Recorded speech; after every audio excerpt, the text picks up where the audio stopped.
In Surah 33, verse 21 of the Quran, Allah declares, "You have indeed in the Apostle of Allah a beautiful pattern of conduct for anyone whose hope is in Allah and the final day, and who engages much in the praise of Allah." So Muhammad is a beautiful pattern of conduct for Muslims. I certainly hope that our Muslim friends don't take this verse too seriously, because early Muslim sources agree that Muhammad tried repeatedly to commit suicide. He tried to kill himself so many times that we could fairly call him the prophet of suicide, or the suicidal messenger. Sounds like the name of a punk band. Now, there are various reasons people decide to kill themselves. Some people have psychological problems that give them an urge to kill themselves. Others don't have any mental health issues, but so many bad things happen that they don't see any point in living. Still others have more nefarious reasons. My girlfriend left me, so I'll teach her a lesson and kill myself.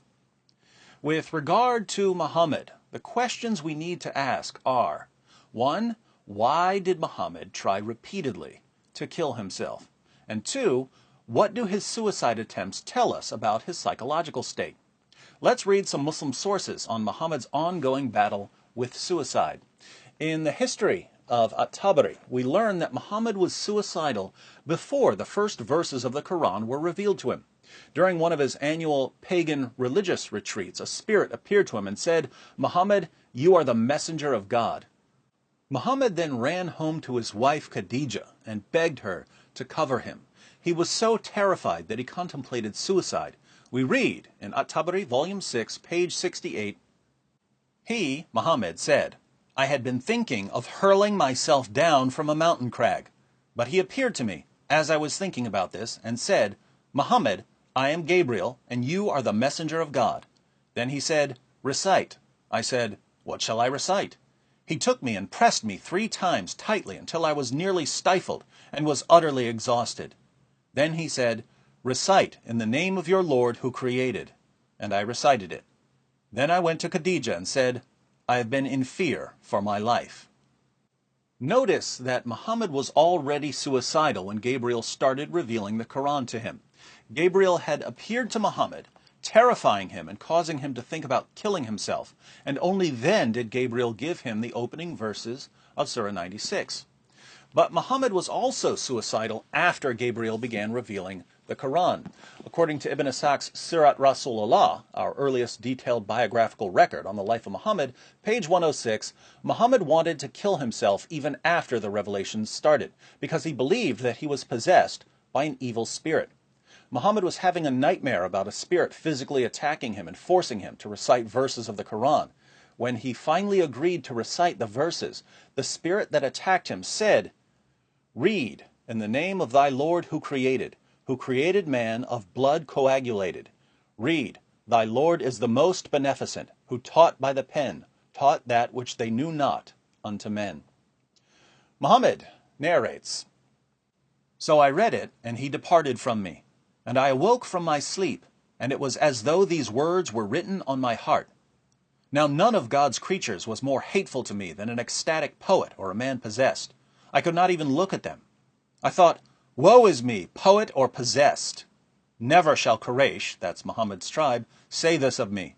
I will go to the top of the mountain and throw myself down, that I may kill myself and gain rest.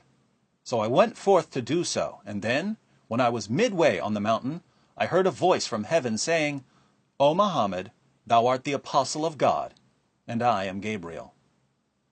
So Muhammad received the revelations, but after his encounter with Gabriel, he was convinced that he was possessed by an evil spirit. Since he didn't want his tribe to know that he was possessed, he decided to kill himself. But Gabriel stopped him. Gabriel had his work cut out for him, however, because Muhammad had a habit of trying to jump off a cliff whenever he was feeling bad. When Muhammad's wife Khadijah saw that her husband was suicidal, she and her cousin Waraka talked to him and convinced him that he wasn't possessed. He was a prophet of Allah. But Waraka soon died, and the revelations suddenly stopped. Guess who decided to kill himself? Let's find out in Sahih al-Bukhari, number 6982.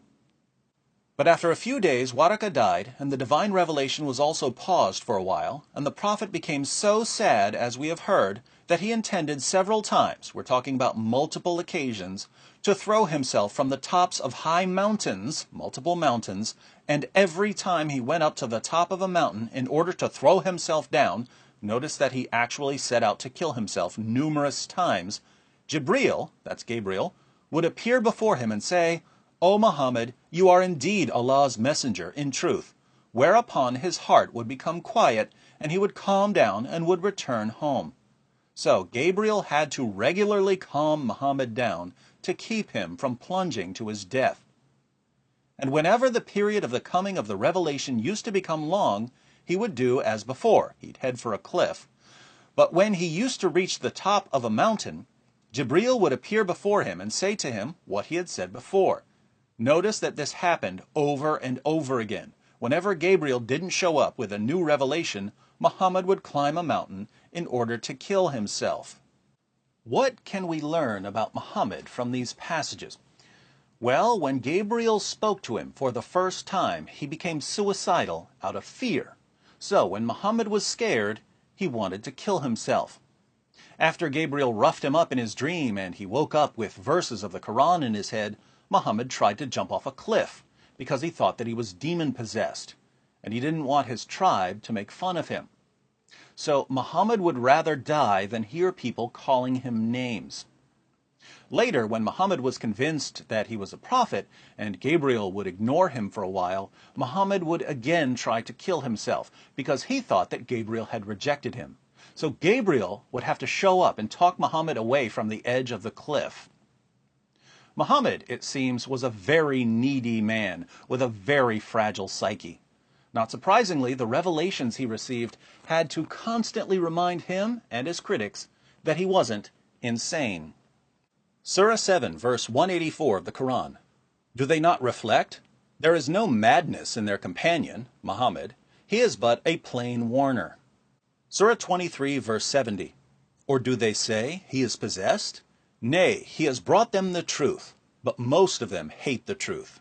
Surah 34, verse 46. Say, O Muhammad, I do admonish you on one point, that you stand up for Allah, in pairs or singly, and reflect within yourselves. Your companion, Muhammad, is not possessed. He is no less than a warner to you, in face of a terrible penalty. Surah 37, verses 35 to 36. For they, when they were told that there is no God except Allah, would puff themselves up with pride and say, What? Shall we give up our gods for the sake of a poet possessed? Nay, he has come with the truth, and he confirms the message of the apostles before him. Surah 52, verse 29. Therefore remind and preach, O Muhammad, by the grace of Allah, you are neither a soothsayer nor a madman. Surah 68, verse 2. You, O Muhammad, are not, by the grace of your Lord, a madman. Surah 81, verse 22. And, O people, your companion, Muhammad, is not a madman.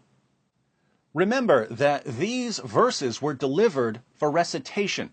Muslims had to recite these over and over. Muslims from the time of Muhammad right down to right now recite verses insisting that Muhammad was perfectly sane.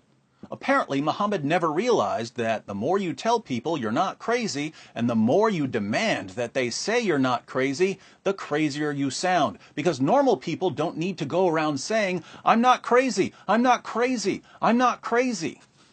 Normal people don't need to tell people, I want you all to memorize and recite these verses saying that I'm not crazy. So, sorry Muslims, but your prophet sounds really, really crazy.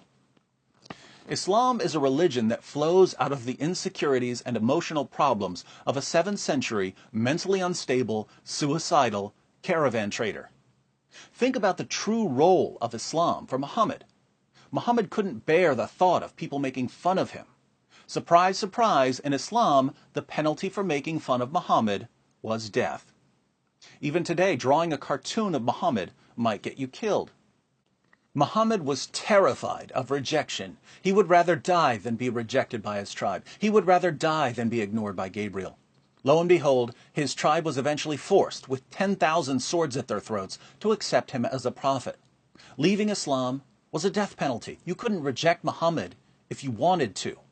And Muhammad became, in Islam, the most important human being in all of history, someone Gabriel could never ignore. Today, more than 1 billion Muslims spend a shocking portion of their lives showering Muhammad with praises and blessings. 14 centuries after his death, his followers are still giving him the affirmation and attention he craved, not realizing that the point of the religion was to keep him from killing himself. The sad irony is that the religion that was meant to preserve Muhammad's life eventually got him killed. If you'd like to know how Muhammad died, click on this video. Spoiler alert, he was poisoned by a Jewish woman whose family had been slaughtered by Muslims. The worst part is that millions of people have been killed in the name of a religion whose purpose was to protect the life of a single man. And people are being killed every day, all because Muhammad needed to feel important. This is one of the many reasons Muhammad is the last person I would ever call a beautiful pattern of conduct.